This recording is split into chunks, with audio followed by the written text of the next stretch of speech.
In a forgotten corner of an old desert capital, a governor named Al-Hallaj built a vault under his palace, stone, silent, and lined with black obsidian. Not mirrors, obsidian. The kind that doesn't flatter, the kind that swallows light. He told his architects, "I want to see my true face from every angle." So he descended alone, night after night, carrying only a lamp and a throne stool. In the obsidian, he saw 100 versions of himself. Ruler, father, savior, enemy.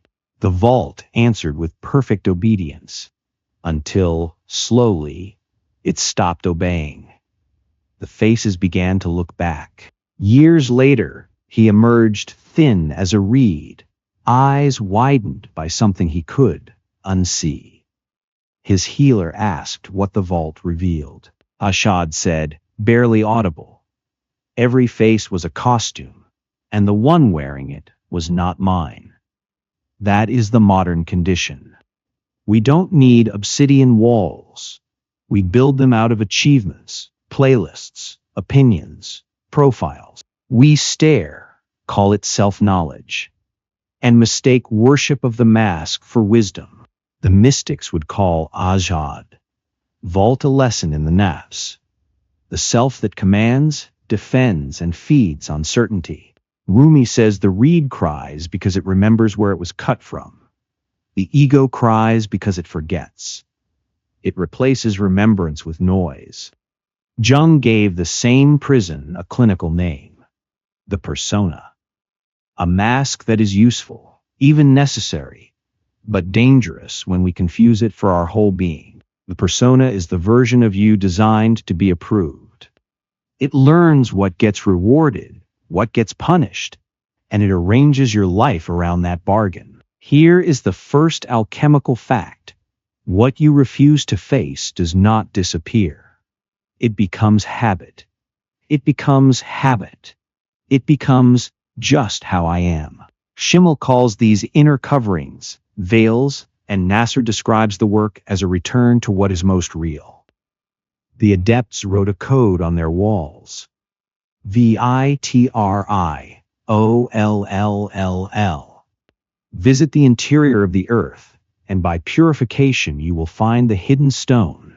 Psychologically, descend inward, cleanse what is false, and meet what is real. But descent is not a metaphor. It has symptoms. It begins when your old strategies stop working.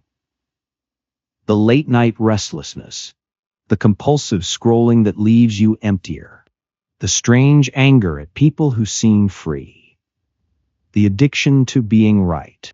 These are not random flaws. They are the ego tightening its grip as the deeper self starts pushing from below. Marcus Aurelius wrote that we suffer more in imagination than in reality. Yet the persona lives inside imagination. Reputation, comparison, future-proofing. It keeps you busy so you don't hear the reed song. And then, inevitably, life applies pressure. A relationship breaks. A job loses meaning. A belief collapses.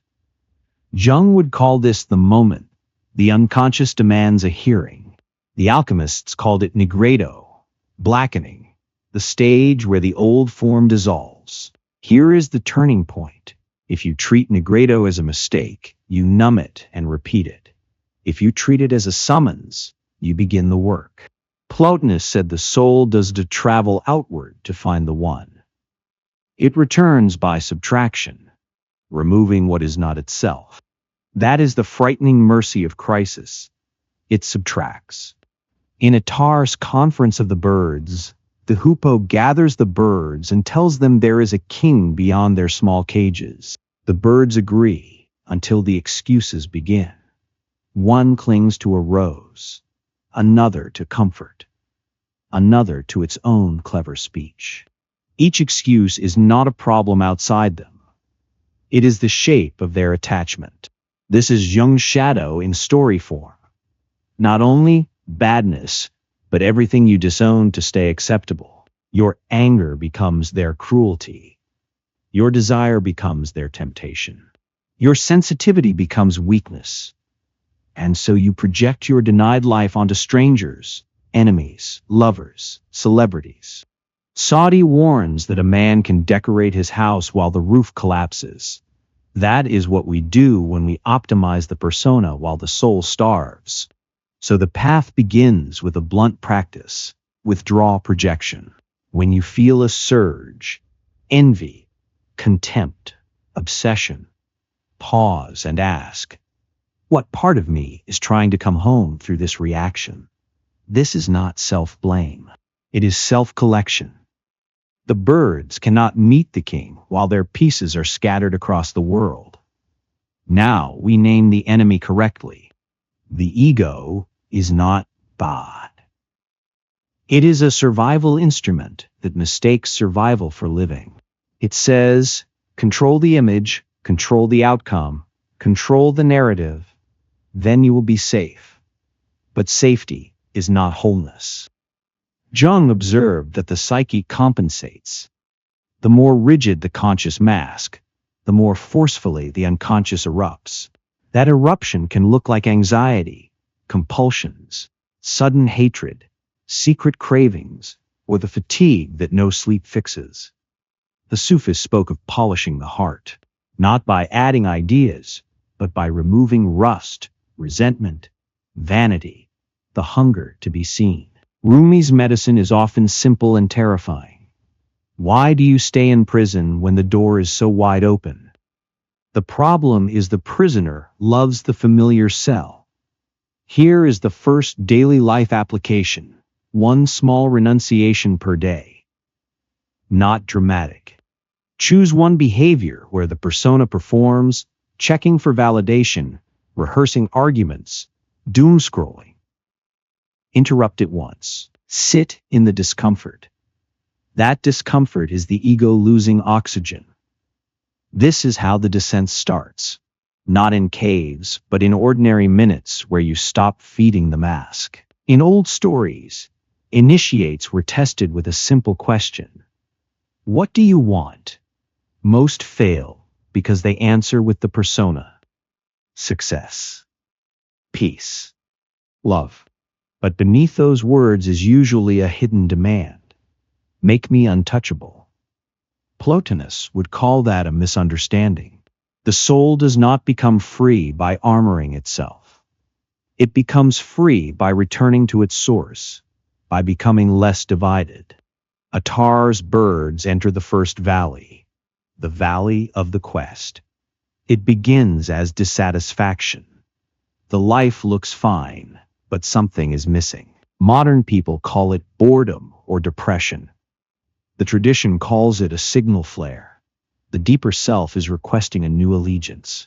Jung described this as the beginning of individuation, when the psyche refuses to remain a mere adaptation to society. You begin to sense that your normal habits are not neutral.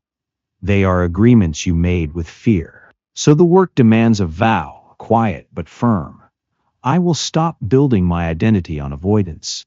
Write it in your own language, then test it immediately. When you feel the impulse to escape, food, screens, gossip, fantasy, wait 10 breaths. Let the craving speak. Craving is the ego's prayer. Hear it, and it weakens. The second valley in Attar is love, and it is not sentimental. Love here is a furnace. It burns the ego's negotiations. It does not ask, what do I get? It asks, what is real enough to cost me my comfort? Rumi uses the image of the moth and the flame. The moth does believe in fire. It enters it. In Jungian terms, this is where you stop merely analyzing yourself and begin sacrificing the habit that protects the mask. Marcus Aurelius would call it discipline of desire, wanting what reality gives, not what fantasy demands. Nasser would call it sincerity, the straightening of the inner line toward the real. Practical. Pick the one habit that most reliably keeps you numb, not the worst sin, the most frequent anesthetic. Then design a ritual of reversal. If you scroll at night, replace 10 minutes with a page of meditations. If you argue in your head, replace it with one honest journal line. What am I afraid would happen if I stopped performing? This is love, not romance, but allegiance. The ego hates allegiance because it prefers options. But the soul grows only where you commit. The third valley is knowledge, but Attar does not mean information. He means the kind of knowing that shatters your excuses. The veils tear. You see your patterns with humiliating clarity. Jung warned, insight alone can inflate the ego. You become the person who understands shadow work. A new persona forms, spiritual, informed, superior. The old mask dies, a refined mask replaces it. So the tradition demands a harsher honesty. Not what do I know, but what do I still obey? Because the ego can learn any language, even mystical language, and use it to avoid surrender. Schimmel wrote of the danger of turning devotion into self-admiration. The heart becomes a stage. Here is a diagnostic. Notice where your knowledge does not change your behavior. That area is not knowledge. It is decoration. Do one act that contradicts your self-image. If you pride yourself on being patient, speak one truth you've been avoiding. If you pride yourself on being strong, admit one need. If you pride yourself on being humble, stop hinting. Ask directly. This is alchemy, breaking the false gold so the real gold can appear. Now comes the valley most modern minds resist. Detachment, not indifference. Detachment from the ego's demand that life follow your script. Marcus Aurelius practiced this in a battlefield tent. I will meet events as they arrive, not as I request. That is inner sovereignty. The ego calls it defeat. The soul calls it freedom. In alchemical language, this is calcinatio, the burning away of attachment. Heat reveals what is essential. Under pressure, your real gods appear. Control, approval, pleasure, certainty. Jung would say, when you cannot let go, a complex is holding you. The complex is a small kingdom inside you with its own laws, its own fears, its own hunger to repeat. So you train detachment like a muscle. Small daily practice. Choose one outcome you keep gripping. Someone's reply, a metric, a timeline. Then, deliberately loosen. Say, out loud, I release the outcome. I keep the work. This is not passivity. It is precision. Act fully, but stop worshiping results. Sadi reminds us, the gardener does not command the season. He tends the soil. After detachment comes unity, but not the naive unity of positive thinking. It is the shock of discovering that your inner conflict has been your main addiction. Jung called it the transcendent function. When the psyche stops forcing opposites into war and begins to generate a third thing. New life, new attitude, new consciousness.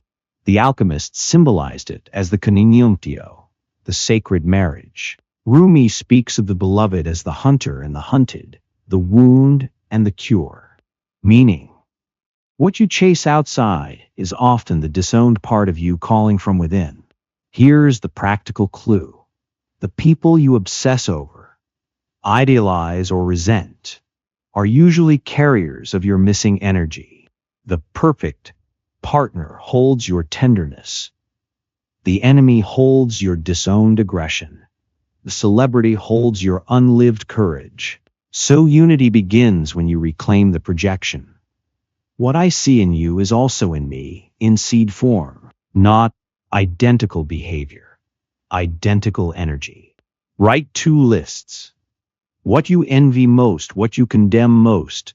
Then circle one item on each list and ask, Where does this live in me, quietly? This is how the inner marriage starts, by bringing the exiled parts to the table. Then the road turns strange. Attar names the next valley bewilderment, the station where your old maps fail. The ego panics here. It cannot orient by status, logic, or familiar beliefs. It feels like an existential cliff. Rumi gives the perfect image. The wave discovering it is ocean. The wave's terror is not death, it is loss of importance. The ego does fear non-existence as much as it fears losing the throne. Plotinus described ascent as becoming simple. Bewilderment is what happens when you can no longer maintain complexity to protect your identity. The mind loses its bragging rights.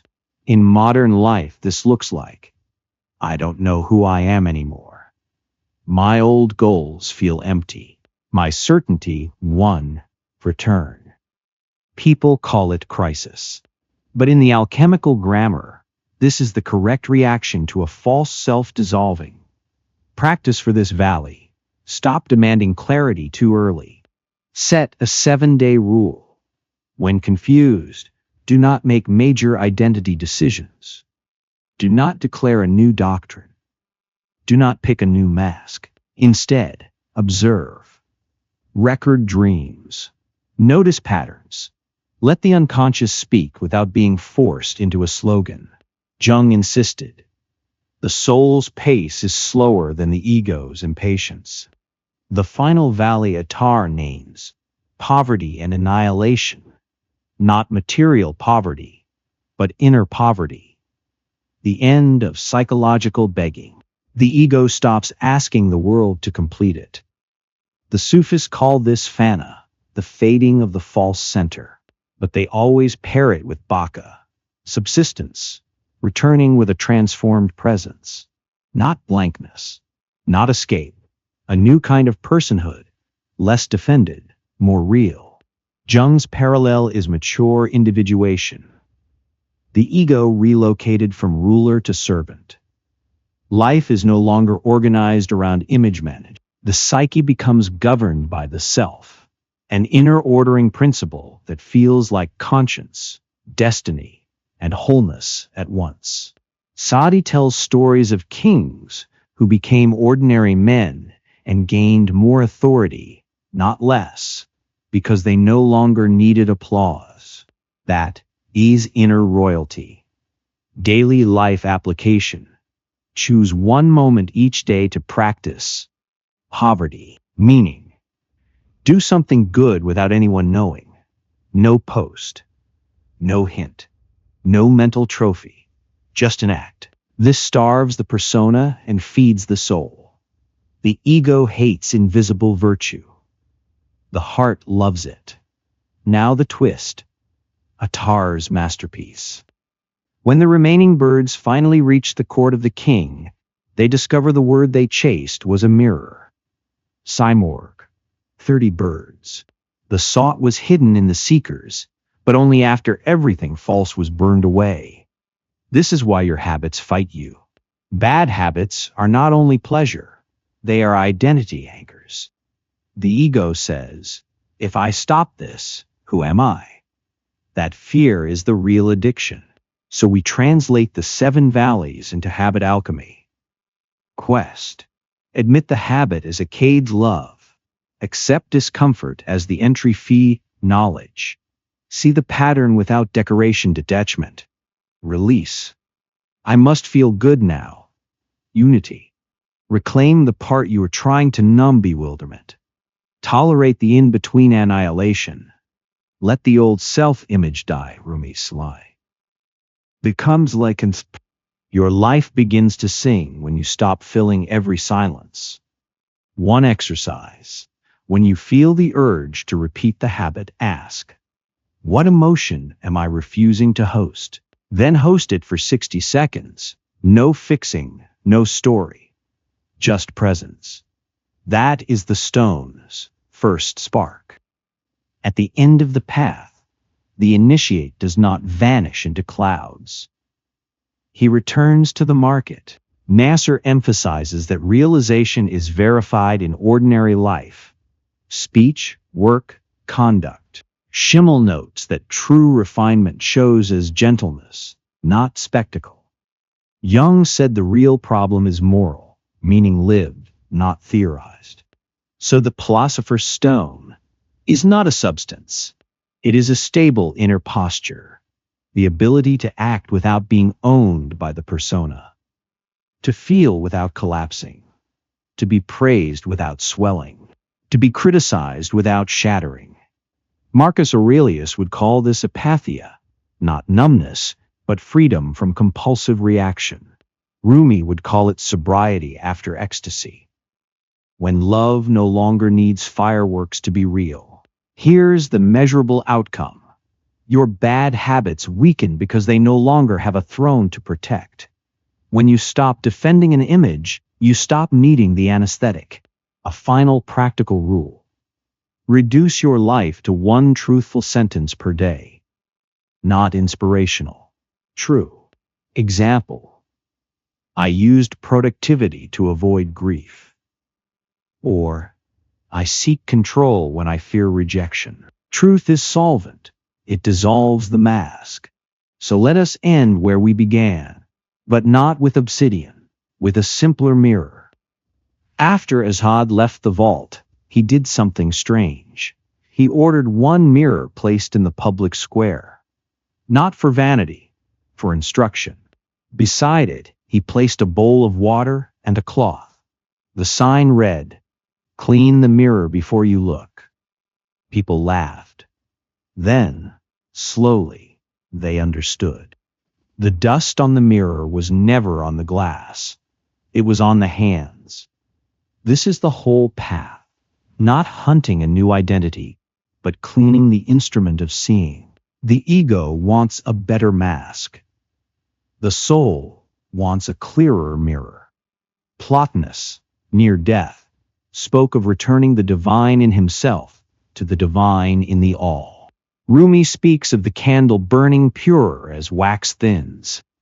Attar's birds find the king when they stop insisting on being separate birds. And you, if you are willing, can begin tonight with one small act of inner alchemy. Stop feeding the habit that feeds the mask. Sit in the silence it exposes. Ask the one transforming question. Who am I when I stop performing? If this video stirred something in you, don't scroll away. Stay. Leave a comment with the habit you were ready to dissolve, and I'll reply with a practice for your first valley.